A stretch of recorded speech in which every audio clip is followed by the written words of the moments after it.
से जानकारी देंगे। अजमेर में मनवीर सिंह मौजूद है, वो जानकारी देंगे। उदयपुर में अविनाश जगनावत मौजूद है, वो जानकारी देंगे। और हमारे एक और सहयोगी जयपुर से हैं जो कि बस में हैं। सबसे बड़ी बात ये कि बस में है, वहां पर जनता किस रूप में इस चुनाव को लेकर अपना मानस पटल बना रही है या उसके क्या मुद्दे हैं। एक बार जयपुर चलते हैं और सीधे मेरे ख्याल से आशुतोष हमारे साथ जयपुर से जुड़े हुए हैं, क्योंकि स्पष्ट तौर पर ये विजुअल में दिखाई। आशीष हमारे साथ जयपुर से जुड़े हुए हैं, ये अब बात स्पष्ट भी हो गई है। सीधे जयपुर आते हैं, राजधानी आते हैं, उसके बाद बाकी 3 जगहों पर भी चलेंगे।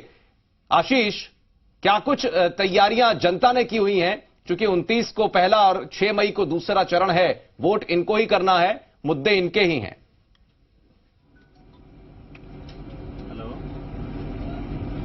जी देखिए, सबका ध्यान अभी दिल्ली की तरफ है और हम भी जो है दिल्ली की तरफ ही सफर तय कर रहे हैं और यहाँ के लोगों से जानते हैं कि आखिरकार इस बार देश का मूड क्या है, क्योंकि लगातार जो है चुनावी जो प्रक्रिया है वो लगातार आगे बढ़ रही है और दूसरे चरण के मतदान है वो भी अब तक हो चुके हैं। तो दिल्ली की तरफ जो लोग जा रहे हैं उनसे हम बातचीत कर रहे हैं। सर, क्या लगता है इस बार देश का क्या मूड है? देश का मूड यही है कि जो भी गवर्नमेंट आए बस लोगों को साथ में लेके चले और मूड इस बार अच्छा है। आई मीन लोग ट्राई यही करें कि ज्यादा से ज्यादा वोट करें और गवर्नमेंट जो भी पावर में आए, क्योंकि हमें क्रिटिसाइज करने का या फिर प्रेज करने का तभी हक है जब हम लोग वोट करते हैं। तो I think everybody should vote. Sir, गर्मी काफी ज्यादा है, एसी बस में सवार हो, क्या लगता है मई में मतदान हो पाएगा अच्छा खासा? बिल्कुल सर, अच्छे से हो जाएगा। क्यों लगता है आपको, ऐसा क्यों लगता है? वोट के लिए गर्मी या सर्दी कोई मायने नहीं रखती है।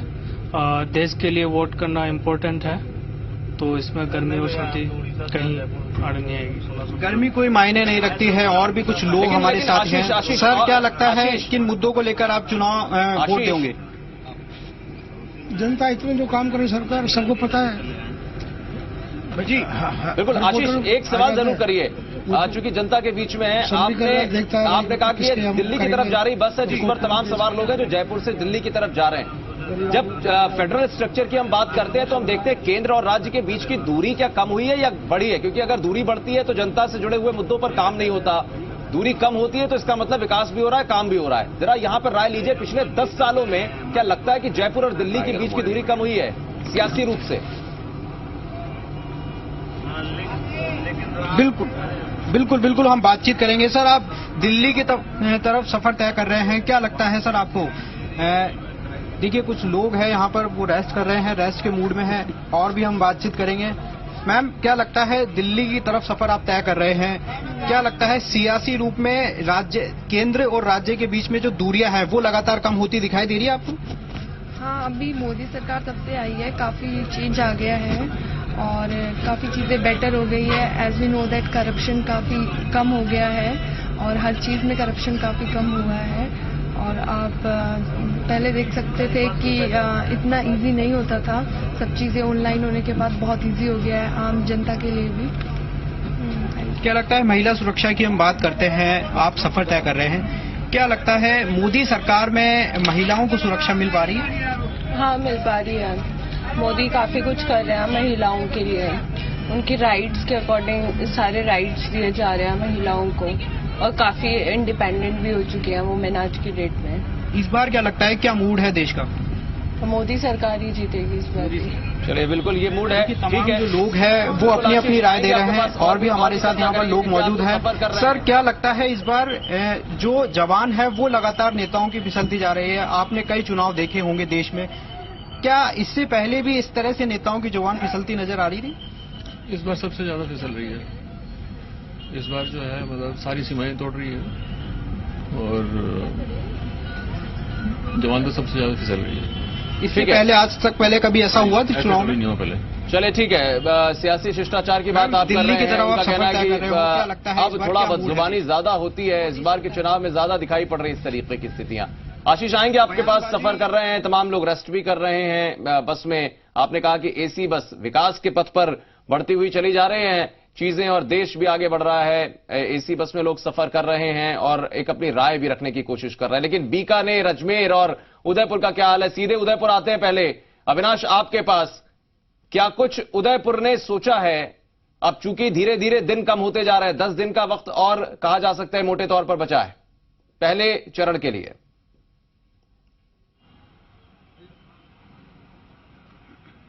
जी बिल्कुल, देखिए चुनाव नजदीक आ रहे हैं, मतदान का समय नजदीक आ रहा है, ऐसे में बात मुद्दों की हो रही है।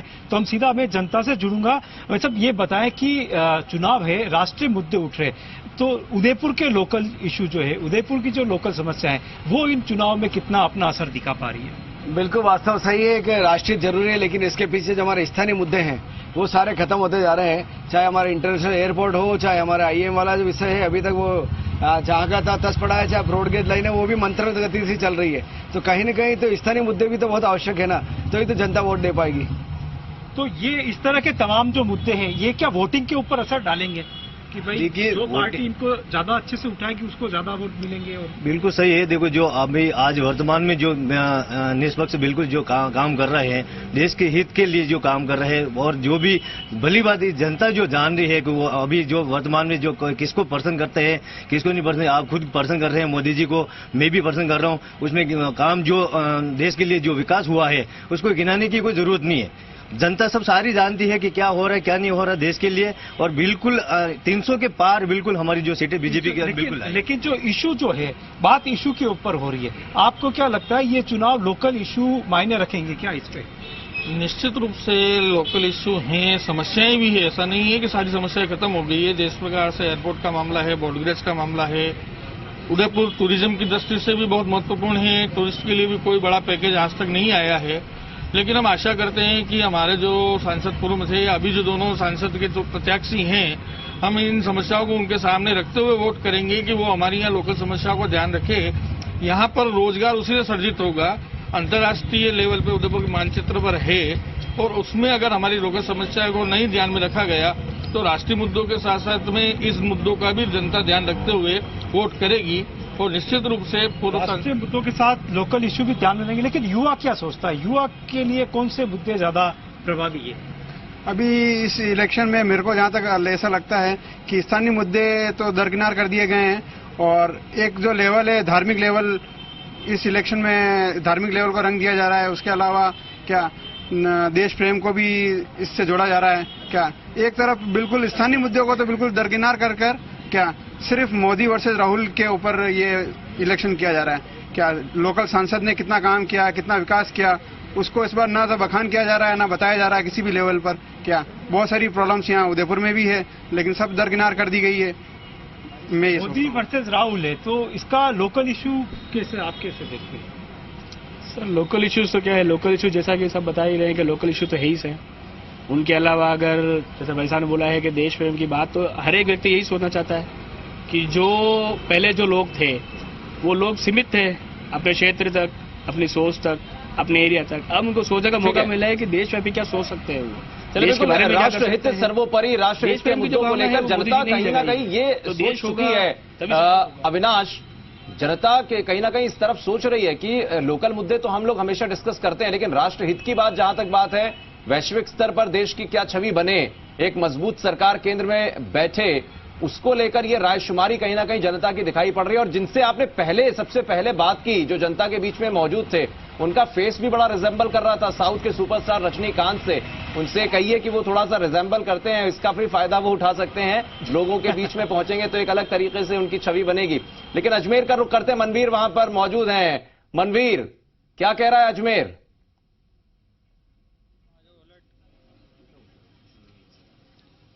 देखिए आशीष, लोकसभा का चुनाव है और जाहिर तौर पर राजनीति के जितने भी आयाम हैं वो देखने को मिल रहे हैं, लेकिन बात मुद्दों की है। तमाम युवा मतदाता हमारे साथ में मौजूद है, सीधे उन्हीं के पास चलते हैं। क्या लग रहा है किस तरह के मुद्दे इस चुनाव में होने चाहिए थे और क्या वो नजर आ रहे हैं? पहले तो मुद्दे होने चाहिए थे स्थानीय मुद्दे, लेकिन मुद्दा क्या है कि मोदी सरकार रोजगार दे नहीं पाई, लेकिन इनकम टैक्स को बढ़ा दिया। साहब आपकी सीमाएं बढ़ गई, रोजगार है नहीं। अब सबसे बड़ी चीज है कि राहुल गांधी एक तरफ मोदी सरकार को नीचे दिखाने के लिए वो सेना तक का अपमान कर बैठे, इसके बारे में कोई सोच नहीं रहा। मतदाता जाए तो कहां जाए, मतलब मतदाता तो दोनों तरफ से बेवकूफ बन ही रहा है। मतलब आप अपनी दोनों सीमाएं लांघ रहे हैं और राजनीति एक बहुत नीचे स्तर पर आ गई है। यह मतदाता को पता, अब ऑप्शन नहीं है मतदाता। क्या लगता है वास्तव में विकल्प नहीं है? सर वास्तव में विकल्प नहीं है, क्योंकि जो चुनाव होना चाहिए स्थानीय मुद्दों पे होना चाहिए, चुनाव होना चाहिए। हम ग्रामीण परिवेश से जो विद्यार्थी यहाँ पढ़ने के लिए आते हैं, वो पढ़ाई पूरी करने के बाद में किसी भी जो उनका फील्ड है उसमें आगे बढ़ने के लिए उनके लिए हर तरह के ऑप्शन होने चाहिए, जो कि सरकारों को विशेष तौर से ध्यान देने चाहिए। जो कि देखा जाता है कि चुनाव में आते तो हैं नेता वोट मांगने के लिए, लेकिन वोट मांगते समय जो वो घोषणाएं करते हैं और जो वादा करते हैं वो बाद में साफ तौर पर वादा खिलाफी देखी जाती है। क्या लगता है ये पूरा का पूरा चुनाव मैं भी चौकीदार हूं और मैं भी बेरोजगार के बीच उलझ गया? देखिए, ऐसे बात है कि लोकसभा का चुनाव जो होता है वो राष्ट्रीय मुद्दों पर ही लड़ा जाता है, क्योंकि स्थानीय मुद्दे हम स्थानीय निकाय चुनाव में जो और विधानसभा के चुनाव में लेके रखते हैं। तो निश्चित रूप से इस जो चुनाव है राष्ट्रवाद की ओर जा रहा है। जो पुलवामा अटैक हुआ था उसके बाद से काफी एक देश में आक्रोश था युवाओं में और पूरे देश में था कि हमारी सीमाओं को कौन सुरक्षित रख सकता है। आए दिन देखा जाए पहले अटैक और बम धमाके होते रहते थे पूरे देश में, तो इस वजह से ये चुनाव जो है राष्ट्रवाद के मुद्दे पर लड़ा जा रहा है। पहली बार मतदान करोगे, किन मुद्दों को सोच करके मतदान करोगे? हम विकास के मुद्दों को देखेंगे और शिक्षा के मुद्दों को देखेंगे और जो ग्रामीण क्षेत्रों के मुद्दों को देख विकास वोट मत करेंगे। क्या लग रहा है राष्ट्रवाद ज्यादा जरूरी है या जिस तरह का माहौल हम देश में देख रहे हैं, आरोप प्रत्यारोप की राजनीति बेहद निचले स्तर पर है, क्या माहौल? जी, ये आरोप प्रत्यारोप जो करते हैं वो थोड़ा अच्छे से होना चाहिए और थोड़े लैंग्वेज का ध्यान रखना चाहिए, क्योंकि गाली गलौज ये हमारे संस्कार नहीं है, हमारे देश के संस्कार नहीं है। और नरेंद्र मोदी जी हमारे प्राइम मिनिस्टर है, उन्होंने काफी कुछ 5 साल में अच्छा किया है और हम आम आदमी है, मिडिल क्लास पे हैं, तो ये बोलना है अपने जो मनवीर नजर आ रहा है और कहीं ना कहीं लोग ये समझते हैं कि स्थानीय निकायों अजमेर को लेकर के कौन से ऐसे मुद्दे हैं जो चर्चा होनी चाहिए?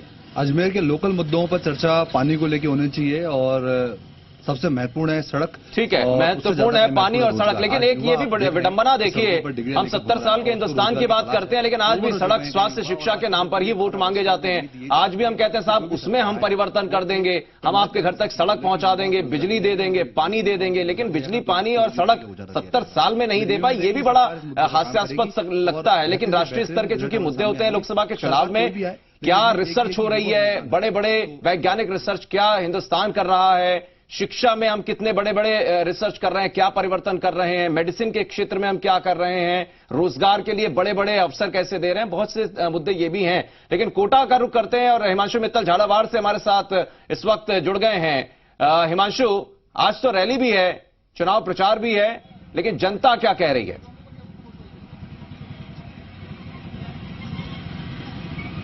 बिल्कुल आशीष, आपने ठीक कहा। इस वक्त हम झालावाड़ में है, झालावाड़ के चौमेला में है। कह सकते हैं कि राजस्थान और मध्य प्रदेश, राजस्थान का ये आखिरी छोर कहा जा सकता है, मध्य प्रदेश की सीमा यहां से शुरू होती है, लेकिन बीजेपी का ये मजबूत गढ़ कहा जा सकता है।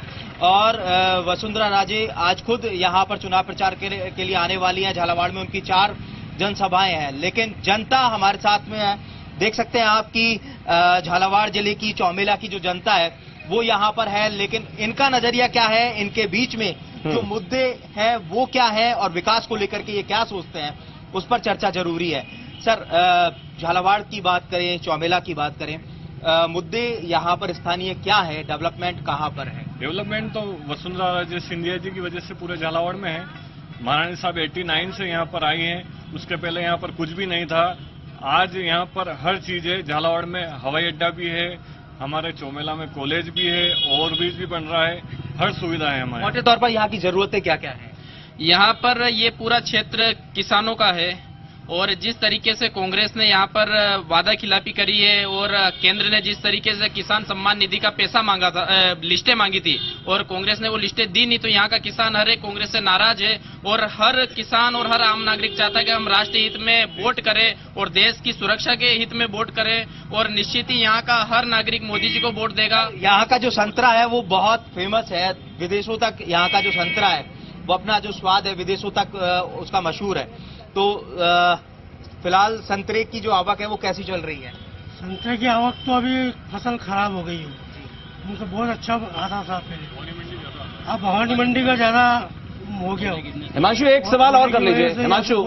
हिमांशु, एक सवाल और कर लीजिए सर, आपके जरिए एक सवाल जनता से ये पूछ लेते हैं ठीक है, प्रचार करने बड़े बड़े नेता आते हैं, क्या इसका असर पड़ता है या जो मौजूदा सांसद जी उनके कामकाज का, क्योंकि प्रचार करने सांसद जी भी निकल रहे हैं, आज उनकी मां और पूर्व मुख्यमंत्री वसुंधरा राजे भी उनके लिए प्रचार करेंगी 12 झालावाड़ क्षेत्र में, लेकिन क्या काम हुए, एक बार क्विक रिएक्शन। बिल्कुल, काम की बात करें तो यहाँ पर क्या क्या हुए, आपको क्या लगता है? यहाँ पर कॉलेज नहीं था, कॉलेज बनाया है, ओवरब्रिज बनाया है। इसके अलावा राजस्थान में वसुंधरा राजे वजह की संध्या की वजह से झालावाड़ जिले में बहुत अच्छा काम हुआ है। सर आपको क्या लगता है, क्या क्या काम हुआ है? सर काम तो इतने हुए कि हम उंगलियों पे नहीं गिन सकते, इतने काम हुए। यहाँ पे रोड बन गए चारों तरफ, कॉलेज बन गया, मतलब काम कैसा कोई बाकी नहीं है जो काम यहाँ पे नहीं हुआ है। देखिए आशीष, वसुंधरा राजे का खुद का ये निर्वाचन क्षेत्र है, खुद उनके जो बेटे हैं वो यहाँ से सांसद हैं। ऐसे में विकास को लेकर के जो यहाँ के लोग हैं वो संतुष्ट नजर आते हैं। विकास जमीनी धरातल पर ये लोग पूरी तरह से संतुष्ट नजर आते हैं, क्योंकि एयरपोर्ट से लेकर के जो तमाम जो बड़ी जरूरतें हैं वो यहाँ की पूरी हुई हैं, तो उसको लेकर के यहाँ के जो तमाम लोग लेकिन एक चीज तो जरूर नजर आ रही है, महारानी साहिबा का जिक्र ज्यादा कर रहे हैं, दुष्यंत सिंह का जिक्र वहां पर ज्यादा लोगों ने किया नहीं, लेकिन हाँ चूंकि पारिवारिक रूप से भी देखा जाए या सियासी रूप से भी देखा जाए, दोनों तरफ से एक ही पार्टी के दोनों ही चेहरे, दुष्यंत सिंह हो या वसुंधरा राजे, परिवार भी एक है, काम किया गया है, वो जनता कहीं ना कहीं रिफ्लेक्ट कर रही है। बीकानेर का रुख कर लेते हैं, रौनक व्यास वहां से मौजूद हैं। रौनक, बीकानेर में जनता क्या सोच रही है? लगातार बातचीत जरूर कर रहे हैं, लेकिन मुद्दों की बात है, लोकल मुद्दे या राष्ट्रीय मुद्दे, उनमें कंपैरिजन कर रही है क्या जनता?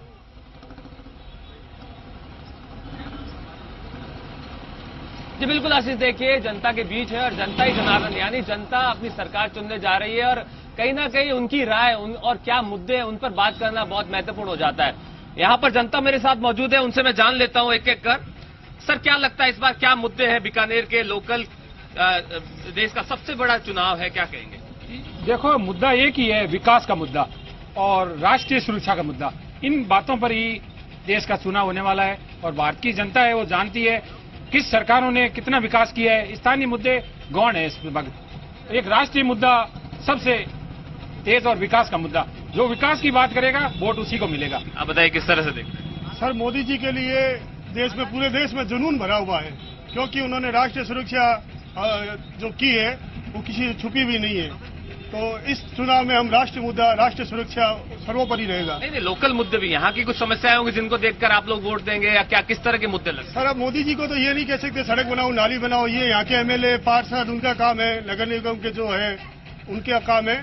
ये राष्ट्रीय का चुनाव है, लोकसभा का चुनाव है। ये नगर निगम का चुनाव होता तो हम नाली का मुद्दा उठा लेते, स्थानीय मुद्दे इसमें कोई महत्व नहीं रखते। देश की सुरक्षा सर्वोपरि होगी हमारे। बीकानेर की भी काफी समस्या है, ऐसा नहीं है? क्या लगता है क्या वो मुद्दे भी क्या इस बार के चुनाव में रहेंगे? बीकानेर में एक तो साफ सफाई का मुद्दा अहम रहेगा, दूसरा सड़क, बिजली, पानी और अवैध जो कब्जे हो रहे हैं, जहां बिल्डिंग मटेरियल्स रोडों पे पड़ा है, यहाँ के सांसद को देखते हुए तो ये कुछ संभव नहीं है, लेकिन वोट मिलेंगे मोदी जी के नाम पे। सबसे बड़ा मुद्दा यहाँ यही है, बिजली, पानी, सड़क और अवैध कब्जे जो हो रहे हैं उनको हटाया जाए। ये यहाँ इस विषय पे सांसद महोदय कुछ कर नहीं पा रहे हैं, लेकिन देश हित का और देश के विकास का और देश की सुरक्षा का मामला देखें तो वोट मोदी जी को ही दिया। पानी की समस्या की बात है। रौनक एक सवाल ले लेते हैं जनता से ही। रौनक एक सवाल जनता से ले लीजिए। केंद्रीय जल संसाधन मंत्रालय कहीं ना कहीं मेघवाल के पास रहा और ऐसे में पानी की समस्या, ये सवाल ले लीजिए। जी बिल्कुल मैं ले लेता हूं। देखिए जो आपके सांसद हैं वो जल संसाधन मंत्री रहे हैं, पानी की बहुत बड़ी समस्या यहाँ पर रही है। क्या लगा कुछ पानी की समस्या हल करवा पाए, किस तरह से रहा? समस्या तो चल ही रही है, अभी गर्मी का टाइम है, आती बिजली कटिंग हो गई है, देखो पानी की समस्या चालू हो गई है। सरकार चेंज होते हमारे राजस्थान की सरकार चेंज होते समस्या चालू हो चुकी है। अब देखते हैं मोदी की सरकार है, उसके लिए हम वोट उसी के लिए चल रहे हैं। सांसद के लिए क्या कहेंगे? सांसद के लिए तो काम उनका देख के करेंगे, बाकी जातिवाद चल ही रहा है सांसद के अंदर भी, तो हमारा वो भी है, तो हम देश की सुरक्षा के लिए वोट चल रहा है, उसी के लिए है। तो देखिए आशीष, यहाँ पर लोग, उनकी अपनी एक राय है, मुद्दे हैं और उन तमाम मुद्दों को लेकर इस बार जनता जो है तैयार है। हालांकि अब चुनाव जो है बेहद करीब है, ऐसे में जो नेता है वो भी लोगों के बीच पहुंच रहे हैं अपने मुद्दों को लेकर, और आने वाले 6 तारीख को चूंकि मतदान होना है तो जनता में जागरूकता भी नजर आ रही है। बिल्कुल 2 चरणों में निपटेंगी ये 25 सीटें। 29 अप्रैल को खुलकर मतदान कीजिए आपके चुनाव क्षेत्र में, जहां जहां पर मतदान होना है। 29 अप्रैल को पहले चरण में अगर आप वहां के वोटर हैं तो खुलकर मतदान कीजिएगा। 6 मई को भी है, खुलकर मतदान कीजिए, इसलिए ये जरूरी है क्योंकि आपका एक एक वोट जो सरकार बना सकता है तो सरकार गिरा भी सकता है। मजबूत सरकार जो देश हित में काम करे, अगर उसको आपको चुनना है, 17वीं लोकसभा को एक मजबूत लोकसभा बनाना है तो आपको घर से निकलकर मतदान करना पड़ेगा। बहुत बहुत शुक्रिया हिमांशु आपका, बीकानेर से रौनक आपका, अजमेर से मनवीर आपका और उदयपुर से अविनाश जगनावत के अलावा आशीष चौहान भी हमारे साथ जुड़े। बहुत बहुत शुक्रिया आप पांचों का हमारे साथ चर्चा करने के लिए और जनता की बात